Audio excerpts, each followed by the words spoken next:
George Marsden, professor emeritus at the University of Notre Dame, in his book The Outrageous Idea of Christian Scholarship, written in 1998, discusses the relationship between religious faith and academic scholarship.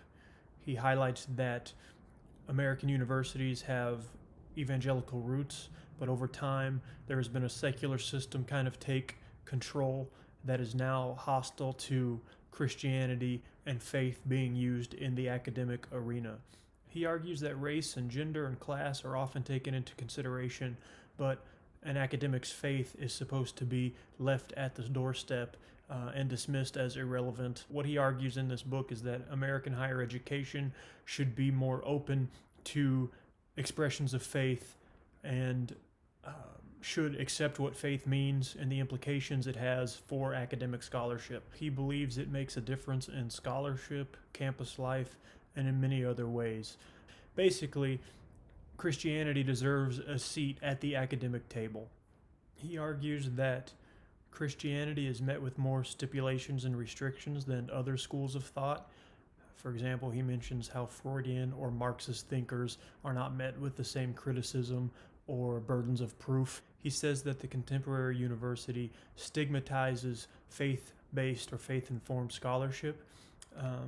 But he also says that this faith-informed scholarship has a real role in the university as long as it follows the rules appropriate to the field of study in which it's being used. So it's not just bringing your Christianity to the table as a way to promote your Christianity. It's using your Christianity to produce academic scholarship. What he says is a scholar's religious roots may influence findings, but the findings are not simply the result or product of those religious roots.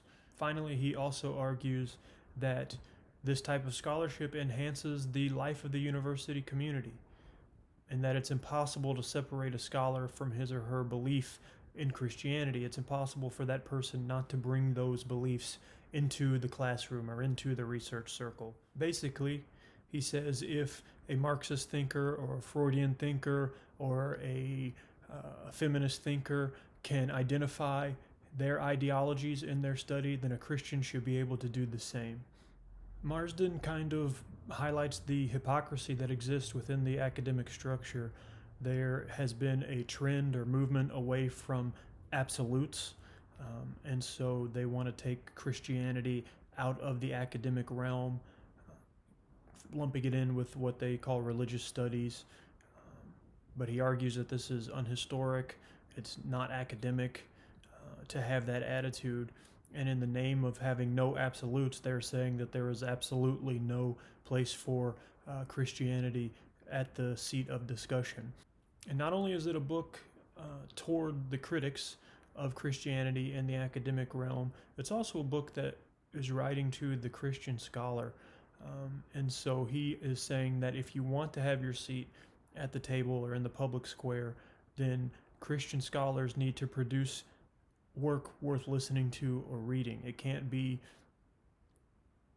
an ideology that excludes observable facts or reason or science.